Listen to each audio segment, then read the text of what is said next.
आज आपण MPSC 2024च्या पूर्वपरीक्षेत विचारलेल्या ॲप्टिट्यूड लॉजिकल रिझनिंगचे प्रश्न बघणार आहोत. तर स्टार्ट करूया. पहिला प्रश्न जो आहे रीड करतो मी. 81 नंबरचं आहे. युजली A सिरीजमध्ये हे प्रश्न शेवटी असतात. 81 to 100मध्ये 20 क्वेश्चन्स असतात. फर्स्ट क्वेश्चन काय आहे? A solid sphere of radius 30 centimetre is melted and recasted into solid cylinders of radius 10 centimetre and height 4 centimetre. Then number of solid cylinders found will be. म्हणजे काय आहे बघा, एक solid sphere आहे. Sphere म्हणजे काय?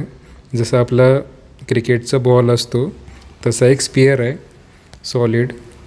तो melt केला म्हणजे समजा लोखंडाचा आहे, तो वितळवला आणि त्याचे काय केले, सिलेंडर केले तयार. असे सिलेंडर म्हणजे काय, थोडक्यात पाण्याची बॉटल आहे त्या शेपचे सिलेंडर्स केले. तर एका स्पियरपासून किती सिलेंडर्स बनतील असं विचारलं आहे क्वेश्चन. सो यामध्ये काय कॉन्स्टंट राहतं, तर law of conservation of mass आपण शिकलेलो आहे फ्लुइड मेकॅनिक्स किंवा नॉर्मल मेकॅनिक्समध्ये. आता हे मटेरियल सेम असेल तर law of conservation of volume पण सेम राहतं. म्हणजे व्हॉल्यूम जे आहे, या स्पियरचं जे व्हॉल्यूम होतं आधी आणि हे जे सिलेंडर्स बनवले सगळ्यांचं व्हॉल्यूम, या सिलेंडर्सच्या व्हॉल्यूमची बेरीज केली तर स्पियरच्या व्हॉल्यूमच्या एवढं येणार. सो आता स्पियरचं व्हॉल्यूम जे असतं, व्हॉल्यूम ऑफ स्पियर हे किती असतं? फॉर्म्युला पार्ट पाहिजे हा तुम्हाला. 4/3 πr³ हा फॉर्म्युला आहे व्हॉल्यूम ऑफ स्पियर.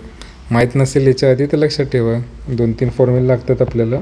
हे आपल्याला इंजिनिअरिंगमध्ये खूप वेळा लागतं स्पियरचं व्हॉल्यूम, सो लक्षात ठेवा. आणि व्हॉल्यूम ऑफ सिलेंडर काय असतं?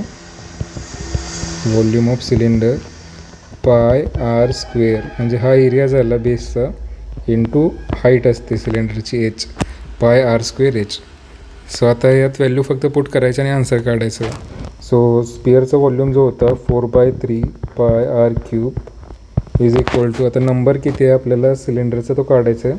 सो आपण अज्युम करू की तो नंबर जो आहे तो x आहे. सो x इंटू πr²h म्हणजे x एवढे सिलेंडर तयार झाले आहेत आणि into number volume of cylinder. So काही डेटा दिला आपल्याला स्टार्टिंगला 4/3 π. आरची व्हॅल्यू जी आहे, इनिशियल स्पियरची रेडियस जी आहे ती 30 दिले. So 30³ is equal to x काढायचं आपल्याला इंटू पाय. आता जो सिलेंडर बनलेला आहे त्याची रेडियस दिले 10. सो 10² इंटू हाईट किती आहे त्याची 4 सेंटीमीटर. So into 4. सो आता हे बघा, हे पाय कॅन्सल इकडं. त्यानंतर हे 4 न्यूमरेटरचं हे 4 कॅन्सल. त्यानंतर आता हे बघा 30चं आपल्याला क्यूब काढायचं आहे. सो 3चा क्यूब काय असतो? 27. ओके. आणि हे 0 जे आहे ते परत 3 वेळा येतील, 1 2 3. आता हे डिवायडेड बाय 3 आहे. सो इथं ठेवू आपण divided by 3 is equal to काय राहिलं इकडे x इंटू, आता इथं किती आहे बघा, हे 10² 100. सो आता हे 2 0 कॅन्सल आणि या 3 वरती इथं डिवाईड केलं आपण. सो इथं 9 त्रिक 27 आणि 0 आणि is equal to x. So number of cylinder किती आले तर 90 आले. समजते सगळ्यांना? इझी आहे, प्रॅक्टिस केली. आता मी एक्सप्लेन करत सांगते म्हणून 3 मिनटं लागले. तुम्ही सोडवायला घेतलं सिम्पली तर 1 मिनटाच्या आत होऊन जाईल हे.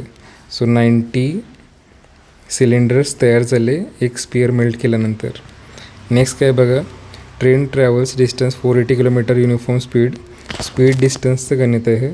आता आपल्याला काय दिलं एकदा वाचूया. Train travels a distance of 480 kilometre at a uniform speed जर इन्क्रीज केले, if the speed has less, so speed decrease केले इथं less, then it would have taken 3 hours more to cover the same distance. Find the initial speed of the train. काय सांगितले, train काहीतरी स्पीडनं जात होती. समजा इनिशियल स्पीड s आहे. So s स्पीडनं जात होती आधी. त्याचं स्पीड जर कमी केलं तर ऑब्वियसली वेळ आपल्याला जास्त लागणार आहे. सो स्पीड किती होतं ते काढायचं आहे. सो फर्स्ट ऑफ ऑल डिस्टन्सचा फॉर्म्युला काय असतो? Distance is equal to speed into time. हे काल आपण बघितलं होतं. आता डिस्टन्स आपल्याला दिलं आहे 480. So 480 is equal to initial speed s आहे असं आपण अज्युम करू इंटू इनिशियल टाईम किती लागतो आहे आपल्याला टी, हे दोन्ही माहीत नाही आपल्याला. आता आपल्याला काढायचं आहे स्पीड. सो आपण याचं काय करूया आता, टीचं जे आहे टाईमची जी व्हॅल्यू आहे ती स्पीडच्या टर्म्समध्ये लिहूया. So time is equal to काय येणार 480 भागिले एस. हे आपल्याला इक्वेशन 1 मिळालं पहिल्या सेंटेन्सवरून. आता दुसऱ्या सेंटेन्समध्ये काय इक्वेशन होते बघा, if the speed has been 8 kilometre less. म्हणजे आता डिस्टन्स सेम आहे, कवर द सेम डिस्टन्स. हे 480 किलोमीटरच तुम्हाला कंप्लीट करायचं आहे, पण स्पीड काय केलं, कमी केलं आहे. सो परत काय लिहू फॉर्म्युला आपण, डिस्टन्स इक्वल टू स्पीड जे आहे ते आधी एस होतं -8 स्पीड कमी केलं आहे. तर टाईम किती लागला, 3 तास जास्त लागला. सो आधीचं जे टाईम होतं टी +3 एवढा टाईम लागल्यानंतर आता परत इथं डिस्टन्स आपल्याला माहिती आहे 480 इज इक्वल टू एस -8. आणि इथं टीची व्हॅल्यू वरची आपण पुट करूया, कारण आपल्याला एसच काढायचं आहे. 480 डिवायडेड बाय एस +3. आता हे इक्वेशन मिळालं की एसची व्हॅल्यू काढायचे. सॉल्व केलं तुम्ही तर येईल. तरी आपण हे सॉल्व करू खाली. 480 इज इक्वल टू, आता मी एक्सप्लेन करतो थोडंसं लक्षात, एस -8. आता इथे काय होणार 480 + 3s. आता हे डिनॉमिनेटरचं जे एस आहे याने इकडे 3ला मल्टिप्लाय केलं एस, बरं डिवायडेड बाय एस. आता हे डिवायडेड बाय एस आहे ते इकडे आल्यावर मल्टिप्लाय होणार 480s इज इक्वल टू, आता हे दोन्ही न्यूमरेटरचं आपण मल्टिप्लिकेशन करूया. सो 480s, एक मिनिट, 480s परत हे 8 गुणिले 480. सो 0 4 8 8 64 आणि 8 चौक 32 आणि आधी किती आलं होतं 6 38. ठीक आहे. त्यानंतर परत +3s² आणि हे -8 3 24s. आता हे 480 दोन्हीकडे कॉमन आहे, कॅन्सल झालं. सो इक्वेशन काय राहिलं बघा, 3s² -24s -3840 is equal to 0. आता परत 3 सगळीकडे डिवाईड केलं, s² -8s -3 1 3 3 2 6 3 8 24 हे. आता हे बघा, हे इक्वेशन मिळालं आपल्याला. आता एसची व्हॅल्यू काढायचं आहे. आता हे ॲक्च्युली अल्जेब्रिक इक्वेशन कसं सॉल्व करायचं हे झालेलं असतं 8वी 9वी 10वी. तरी पण आता इथं आपल्याला ऑप्शन दिले आहेत 4 40 32 48 आणि 36 आहे. आपण काय करू, एक ऑप्शन 40 एसची व्हॅल्यू ट्राय करून बघू.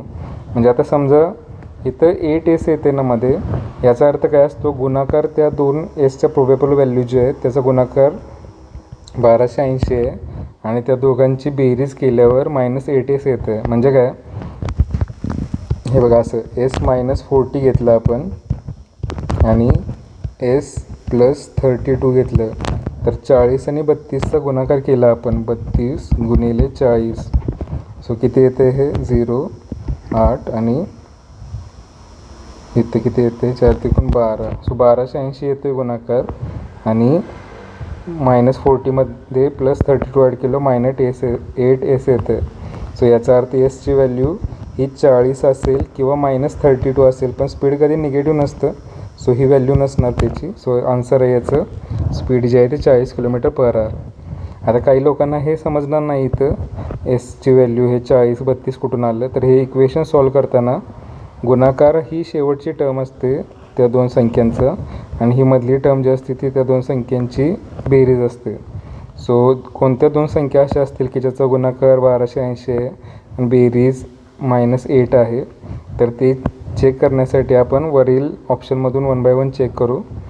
जर स्पीड आपण इथं 40 घेतलं तर दुसरं जे आहे म्हणजे 32 +-8 केलं आपण. सो इथं 32 आलं तर त्याचा गुणाकार पण येतो हा आणि -8 पण येते. सो हे आन्सर आहे. ठीक आहे. तसं हे बघायला गेलं तर जास्त टाईम कन्झ्युमिंग आहे, पण जर प्रॅक्टिस केली तुम्ही आणि थोडंसं आणखी यात रिव्हर्स इंजिनिअरिंग करू शकतो आपण. मधल्या स्टेपमध्येच कुठेतरी व्हॅल्यू पुट करायच्या ऑप्शनपैकी आणि चेक करायचं. आत्ता जे मी सांगितलं ते ट्रॅडिशनल मेथड आहे. नंतर जेव्हा तुम्हाला हे जमायला लागेल तेव्हा आपण शॉर्टकट बघूया नंतर. त्यानंतर नेक्स्ट काय बघा, हा इझी क्वेश्चन आहे. एक डायग्रॅम दिलं आहे तुम्हाला आणि त्याचं पेरिमीटर विचारलं आहे. सोपं आहे. आता पेरिमीटर म्हणजे सगळ्या बाजूंची बेरीज.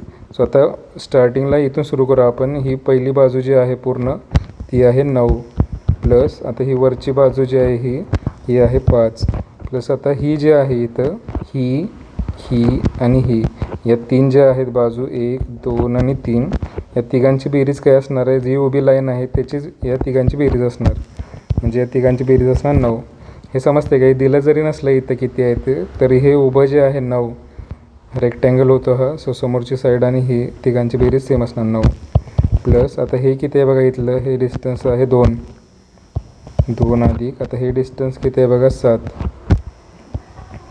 ओके आणि हे जे डिस्टन्स आहे इथं बॉटमचं फक्त राहिलं आहे इथं डिस्टन्स. ठीक आहे. आता हे डिस्टन्स किती असेल बघा. हे जर डिस्टन्स आहे इथं 5 हे बघा हे इथलं जे डिस्टन्स आहे 5 आणि हे 2 गेलं 5तनं 2 गेले 3. सो हे जे डिस्टन्स आहे इथलं हे आहे 3 आणि हे जे डिस्टन्स आहे हे आहे 7. कसं 3 आलं समजतं का. हे वरती 5 आहे आणि खाली 2 आहे. सो इथलं जे डिस्टन्स आहे ते 3 आहे. सो हे 3 आहे आणि हे 7 आहे. सो 7 आणि 3 10 म्हणजे हे जे डिस्टन्स आहे बॉटमचं हे असणार तुमचं 10. सो आता याची बेरीज केली 9 1 9 9 2 18 9 3 27 27 आणि 5 32 आणि इथं जे आहे 10 42. याचं उत्तर येणार 42. ठीक आहे. आन्सर ए 1. त्यानंतर हे काय बघा क्वेश्चन. हा इझी क्वेश्चन होता आत्ताचा. बेरीज करायची. आता मी एक्सप्लेन करतो त्यामुळे 2 मिनटं लागते. मी जेव्हा सॉल्व कराल तेव्हा लेस दॅन 1 मिनिटमध्ये व्हायला पाहिजे हे. 21 meter tall tree is broken by wind at a height x meter from its bottom in such a way that its top struck the ground a certain angle and distance किती आहे 7√3 from the tree. then find out the height x of a tree. हे बघा ह्यात काय सांगितलं. एक झाड आहे असं लक्ष द्या. हे झाड आहे समजा असं. तर झाड काय झालं वीज त्याच्यावर पडली समजा किंवा वाऱ्यामुळं पडलं आहे हे. सो इथून कुठून तुटलं इथं. आता समजा हे असं झाड काढण्यापेक्षा आपण काय करू एक स्ट्रेट लाईन म्हणून झाड दाखवू. हे झाड आहे समजा. तर एका ठिकाणी हे ब्रोक झालं इथं तुटलं झाड आणि वरची जी बाजू होती ही अशी पडली इथं खाली आणि काहीतरी अँगल बनवला हा थीटा. समजते. हे डिस्टन्स आहे एक्स आणि हे जे हॉरिझॉन्टल डिस्टन्स दिलं आहे यांनी की and distance 7√3 metre from the tree. म्हणजे खालचं जे डिस्टन्स आहे हे 7√3 आहे. Then find out x. आणि हे बघा टोटल व्हॅल्यू किती होती या झाडाची. ही टोटल व्हॅल्यू होती 21 मीटर. समजते. आता हे जर एक्स असेल तर हायपोटेनस किती असणार बघा. हा जो हायपोटेनस आहे हा किती असणार. टोटल एक्स टोटल 21 होतं. हे एक्स आहे. सो हे असणार 21 मायनस एक्स. सो आपल्याला ट्रायंगलच्या आता राईट अँगल ट्रायंगल आहे ऑब्व्हियसली. तिन्ही साईड्स आपल्याला समजल्या एक्स 7√3 आणि 21 मायनस एक्स. सो आता राईट अँगल ट्रायंगलमध्ये एकच गोष्ट लक्षात ठेवायची पायथागोरस थेरम. पायथागोरस थेरम काय सांगतो या साईडचा स्क्वेअर प्लस या साईडचा square is equal to hypotenuse square. म्हणजे काय एक्स स्क्वेअर प्लस 7√3चा square is equal to 21 minus एक्सचा स्क्वेअर. आता हे सॉल्व केलं तर येऊन जाईल 30 सेकंदात. कसं करणार एक्सचा स्क्वेअर प्लस आता 7√3चा स्क्वेअर कसं करणार तर 7चा स्क्वेअर करायचा आणि √3चा स्क्वेअर काय होणार 3 होणार. सो इथं काय होणार 7चा स्क्वेअर काय असतो 49 गुणिले 3 इज इक्वल. आता इथं एक ए मायनस बीचा स्क्वेअरचं आहे. सो पुन्हा काय येणार इथं ए स्क्वेअर. आता 21चा स्क्वेअर मी सांगितलं पाठ करा 30पर्यंतचे स्क्वेअर 441 मायनस 42 21 दुने 42 x plus x square. Okay. आता हे सॉल्व करायचं आहे फक्त. आता एक्सचा स्क्वेअर इकडचा एक्स स्क्वेअर इकडचं कॅन्सल झालं. सो काय राहते बघा 49 गुणिले 3 करू 9 त्रिक 27 2 राहिले इथं आणि 4 त्रिकोण 12 13 14 इज इक्वल टू काय 441 मायनस 42 एक्स. सो मग आता 42 एक्स इज इक्वल टू काय राहतं बघा 42 एक्स इज इक्वल टू 441मधून 147 वजा करायचं. सो इथं काय राहिलं परत 4 इथं परत काय येणार बघा हे 14तनं 5 गेले 9 आणि इथं काय येतं 2 294. 294. So x is equal to काय येणार 294 भागिले 42. ठीक आहे. आता हे सॉल्व केलं तुम्ही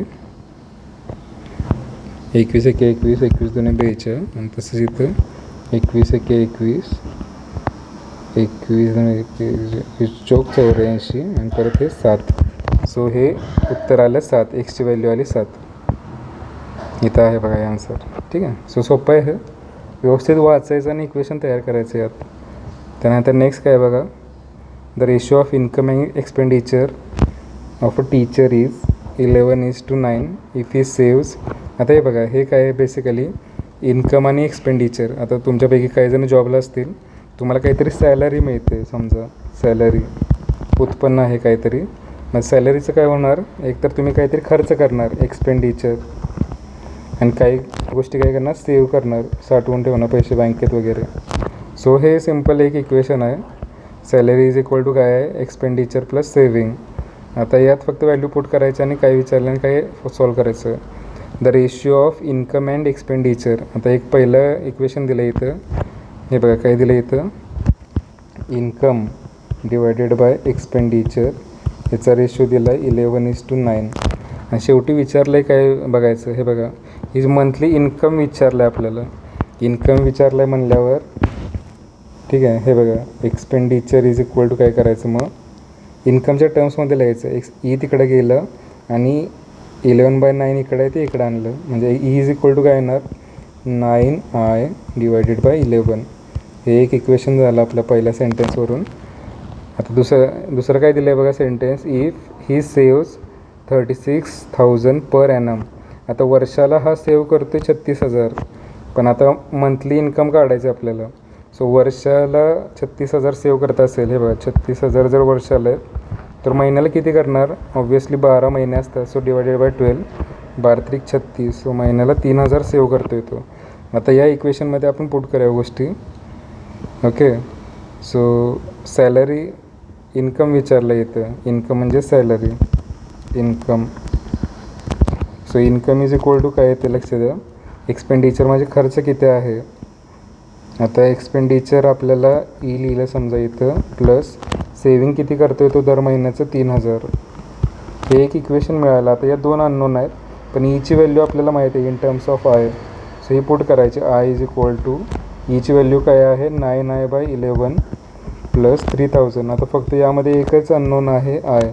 सो तो सॉल्व करू शकतो आपण. कसं करणार, I is equal to 9i plus 33,000 divided by 11. So 11 भागिले इकडे गेलं गुणिले होणार. So 11i is equal to 9i plus 33,000. आता परत काय आहे कसं की 33,000 इथं. सो मग 9i इकडं प्लस आहे, इकडं आणलं मायनस होणार. So 2i is equal to 33,000. So आयची व्हॅल्यू काय येणार इथं 33,000 भागिले 2. आता 16 दुने 32 असतं, 16,500. सो हे आन्सर आलं 16,500. त्याचं आहे इथं लास्टला आहे बघा 16,500. त्याचं आहे सॅलरी इन्कम. क्लिअर आहे. सो तसे बघायला गेलं तर इझी आहे. मी एक्सप्लेन करत सॉल्व करतो आहे त्यामुळे वेळ लागतो, पण तुम्ही जेव्हा प्रॅक्टिस कराल काय काय बघितलं आपण गोष्टी. आता हे लक्षात ठेवा, मग रिलेशन इन्कम म्हणजे काय असतो, income is equal to expenditure आणि सेविंग. म्हणजे महिन्याला जे तुम्हाला पगार मिळणार त्यातला काही खर्च होणार आणि काही सेविंग राहणार. सो सिम्पल इक्वेशन होतं तयार. त्यानंतर इथं ट्रायंगलचं दिलं होतं, हे राईट अँगल ट्रायंगलचं पायथागोरस थेरम वापरला आणि सॉल्व झालं. इथं काही सगळ्या बाजूंची बेरीज करायची होती. इथं टाईम स्पीड आणि डिस्टन्सचं होतं, जे काल आपण 2 गणितं बघितलेत.